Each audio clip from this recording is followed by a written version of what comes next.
We'll put the apartment in Mom's name, my husband said. She'll split it fairly. My brother's in debt, Dad needs his car fixed. Jenna's coffee cup froze halfway to her lips as Brad casually announced his plan to transfer ownership of their Tampa condo to his mother Louise, the property Jenna had purchased with her inheritance money before their marriage, and had foolishly added Brad's name to the deed as a gesture of trust and partnership. We'll put the apartment in Mom's name, Brad said, scrolling through his phone as if discussing weekend dinner plans rather than giving away $300,000 of real estate.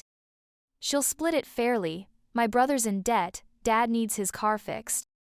The casual nature of Brad's announcement revealed how little he considered Jenna's opinion necessary for decisions about property she had originally owned outright.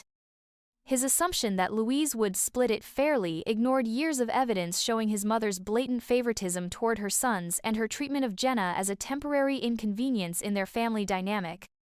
Jenna's mind raced through the implications of Brad's suggestion. Realizing that transferring the condo to Louise would effectively give his mother control over Jenna's most valuable asset, while creating a convenient way to funnel money to Kevin's gambling debts and Frank's endless car restoration projects, the plan would transform Jenna from property owner to dependent on Louise's goodwill for housing security. The irony wasn't lost on Jenna that Brad expected her to surrender the home she'd purchased with money from her deceased father's estate to bail out family members who had never contributed anything to their household but criticism and demands for financial assistance. Kevin's debt stemmed from poor decisions and refused responsibility, while Frank's car hobby consumed thousands of dollars that could have been saved instead of borrowed. Brad's confidence that Louise would handle the arrangement fairly revealed his complete blindness to his mother's documented history of financial manipulation, including the time she'd borrowed money from Jenna for emergency medical bills that turned out to be a vacation cruise, or her habit of forgetting to repay loans while expecting continued financial support.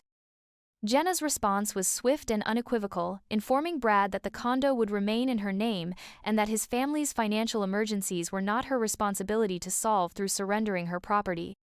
The firmness of her refusal seemed to genuinely surprise Brad, who had apparently expected automatic compliance with his family's latest scheme to access her resources. Brad's reaction revealed how thoroughly Louise had programmed him to see Jenna's assets as family property that should be shared according to his mother's priorities rather than Jenna's wishes. His argument that family helps family conveniently ignored how one-sided this help had always been, with Jenna providing assistance while receiving nothing but criticism and manipulation in return.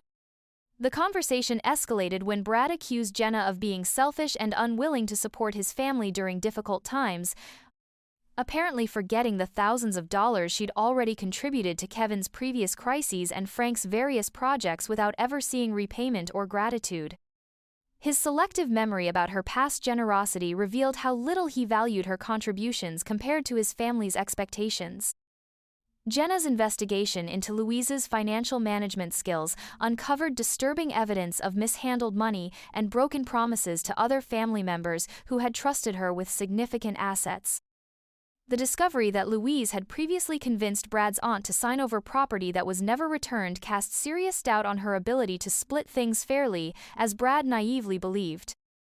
When Jenna presented Brad with documentation of his mother's financial manipulation, including loan agreements Louise had never honored and property transfers that had benefited only her favorite children, his response was defensive denial rather than concern about protecting their shared assets from someone with a proven track record of financial misconduct.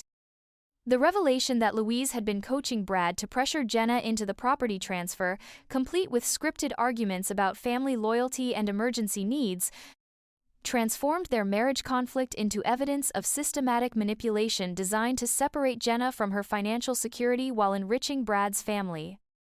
Jenna's decision to remove Brad's name from the condo deed was swift and decisive, her lawyer explaining that Florida law allowed her to reclaim sole ownership of property she had purchased before marriage, especially when faced with evidence of financial coercion and family manipulation designed to defraud her of her assets.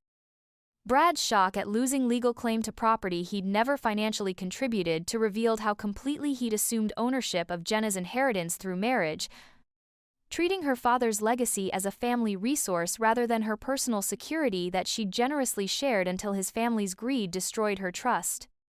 Louise's reaction to the news that her plan had backfired was predictably dramatic, involving tearful phone calls about family unity and threats to cut off contact if Jenna didn't reconsider her selfish decision to protect her own property from people who saw her as a financial resource rather than a family member deserving respect.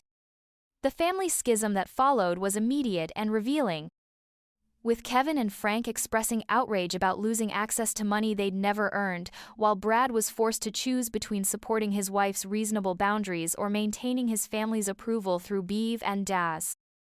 Continued financial enablement of their irresponsible behavior. 6 months later, Jenna was living peacefully in her Tampa condo with Brad having moved back with Louise, where his mother could continue managing his decisions without interference from a wife who refused to subsidize adult children who never learned financial responsibility. The attempted property grab had finally shown Jenna the true nature of her marriage and her husband's family's view of her role in their lives. The legal protections Jenna had established around her property served as both financial security and a reminder that sometimes the most loving thing you could do was refuse to enable people who mistook your generosity for weakness and your assets for their emergency fund. Brad's suggestion that his mother would split things fairly had proven to be exactly the naive fantasy Jenna had suspected, saving her from years of financial manipulation disguised as family assistance. Her father's inheritance remained secure, protecting her future from people who had never valued her contributions beyond their monetary worth.